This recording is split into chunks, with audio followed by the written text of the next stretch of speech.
Hola, ¿qué tal están? Se pueden educar las emociones.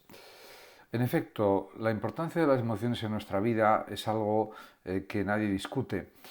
Y para adquirir una personalidad madura y equilibrada necesitamos también ciertas habilidades emocionales y sociales. Estas habilidades tienen por finalidad, indiscutiblemente, que aprendamos a conocernos a nosotros mismos, a controlarnos, a automotivarnos y también a relacionarnos adecuadamente con los demás.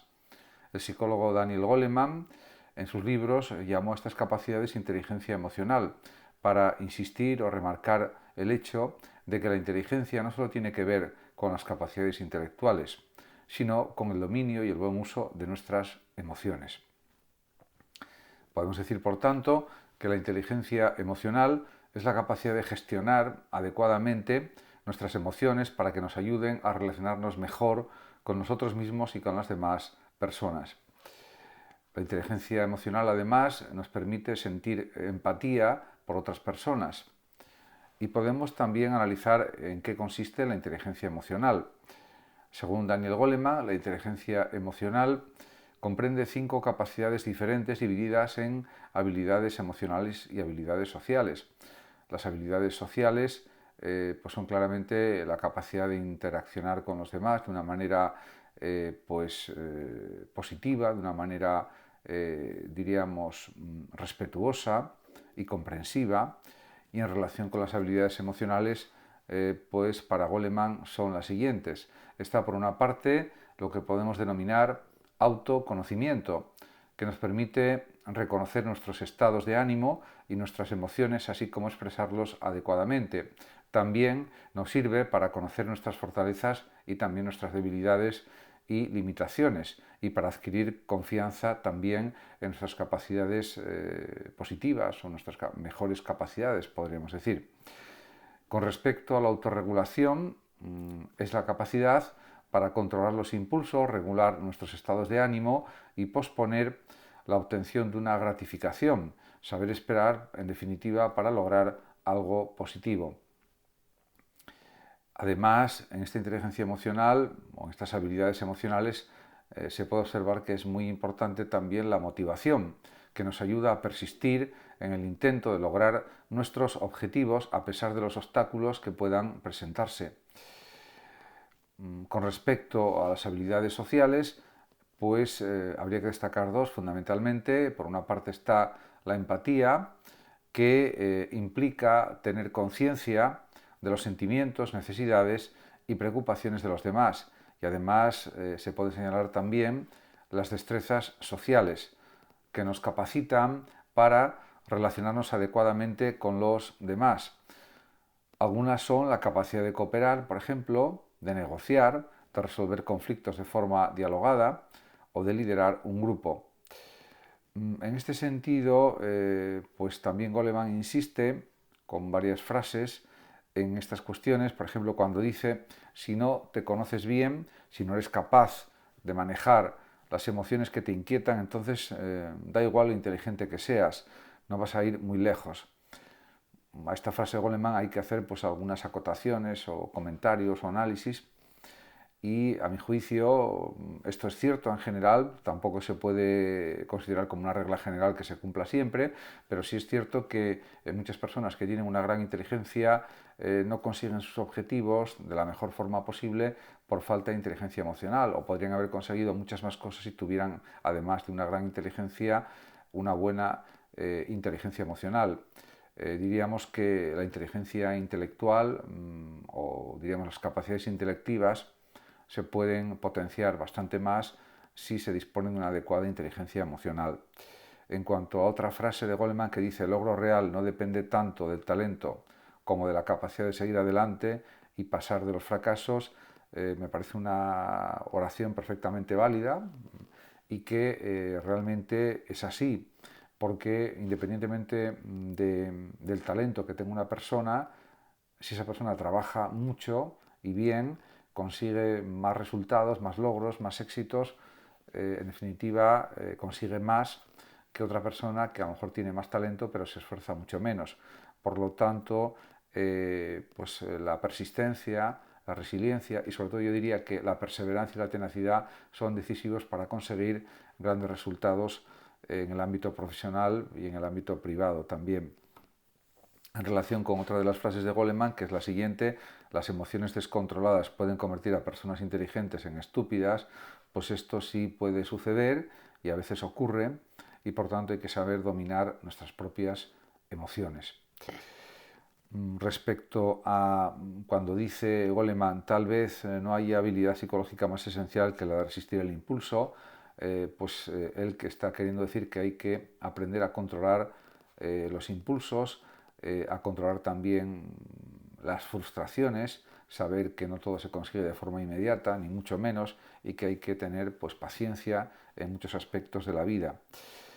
Por otra parte, es cierto lo que él dice en relación con la capacidad de expresar los propios sentimientos, que eso mismo constituye una habilidad social fundamental.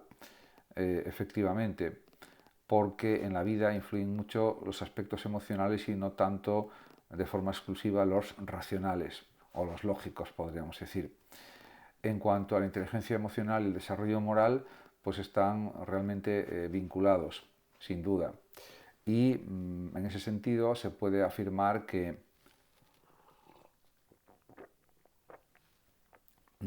la educación emocional, sin duda, es de una tal magnitud, una tal importancia, que sin ella no podemos adquirir una personalidad madura y equilibrada. Por esta razón o por este motivo es importante que comience ya la educación emocional desde el nacimiento. De esta manera, un niño que haya crecido con falta de afecto tiene muchas posibilidades de convertirse en un adulto inseguro e irritable, mientras que si a ese niño se le mima en exceso y no se le enseña a controlar sus impulsos, es fácil que se convierta en una persona dependiente y caprichosa. De esta forma, está claro que para alcanzar un adecuado desarrollo moral debemos potenciar nuestras habilidades emocionales y sociales, aprendiendo a conocernos y a regularnos.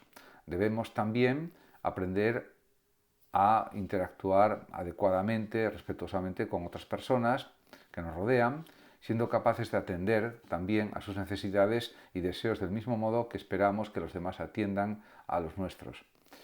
Por tanto, el desarrollo moral, se puede decir, de una persona y su madurez dependen en buena medida de su grado de inteligencia emocional. En relación con uno de los valores éticos fundamentales de los seres humanos, como es la autoestima, pues se pueden definir una serie de características de una persona con autoestima. En primer lugar, posee una visión de sí misma y de sus capacidades realista y positiva. Además, no necesita de la aprobación de los demás, no se cree ni mejor ni peor que nadie.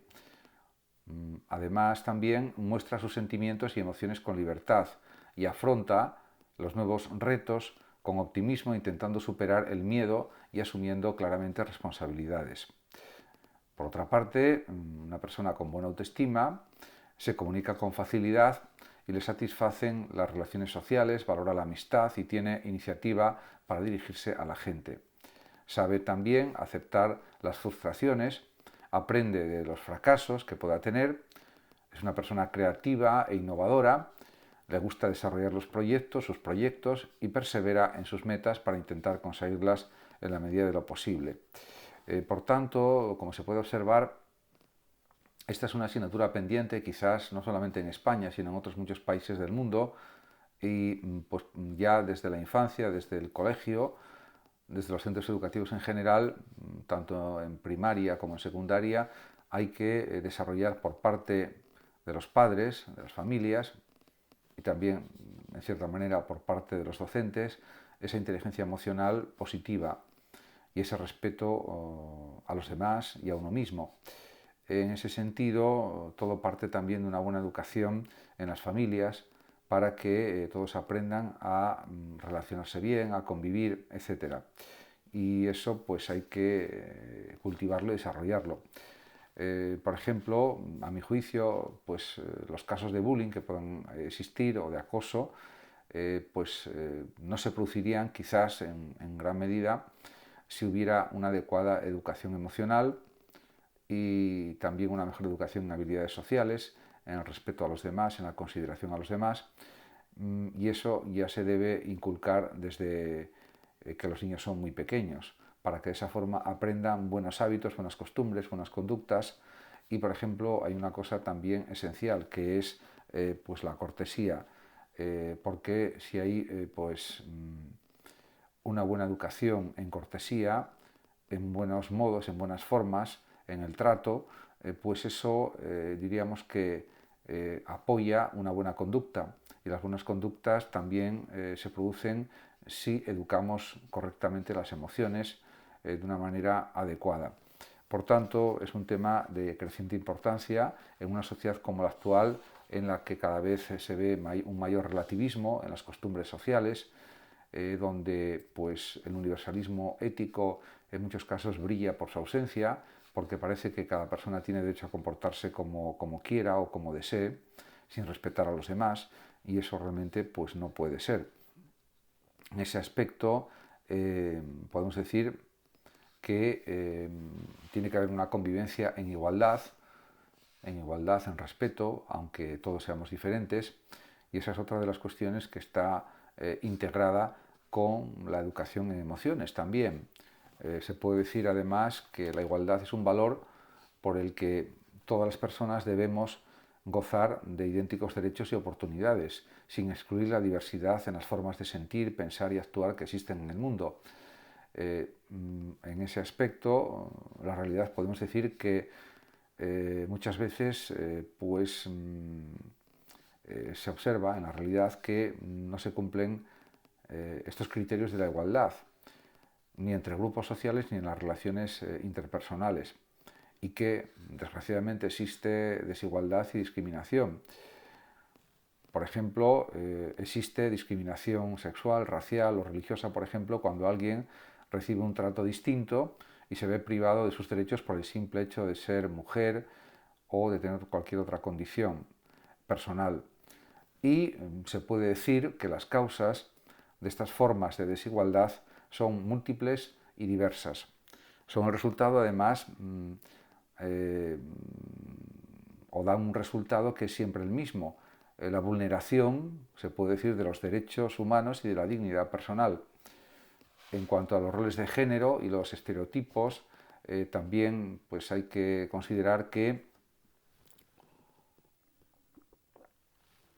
una de las principales formas de discriminación es la que tiene que ver con el género.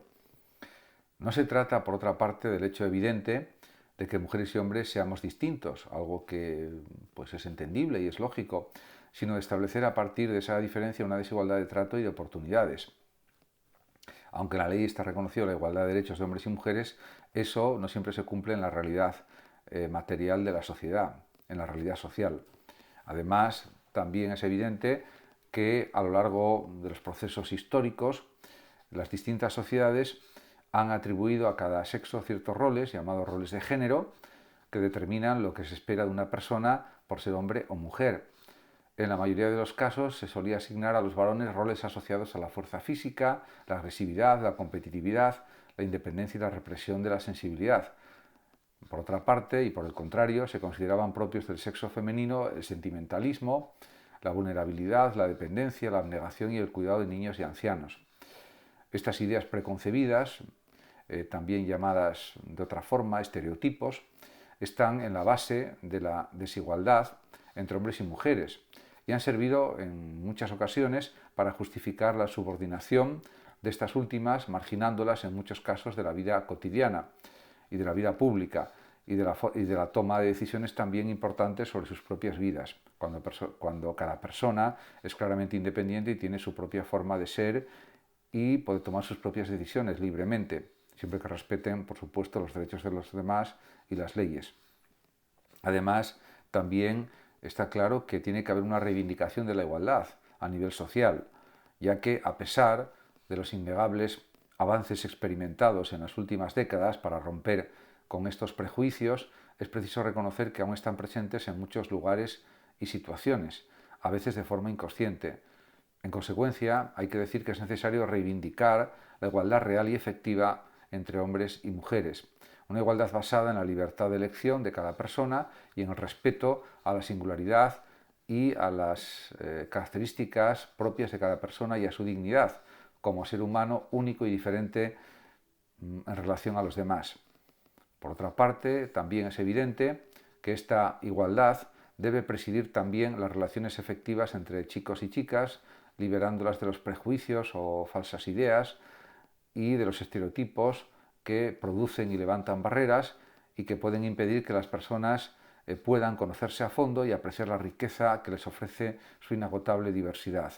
Solo así será posible establecer vínculos afectivos que nos garanticen una convivencia plena, justa y también feliz. Muchas gracias a todos por su atención, saludos como siempre a los oyentes de Radio Sofando de México y hasta mi próximo vídeo.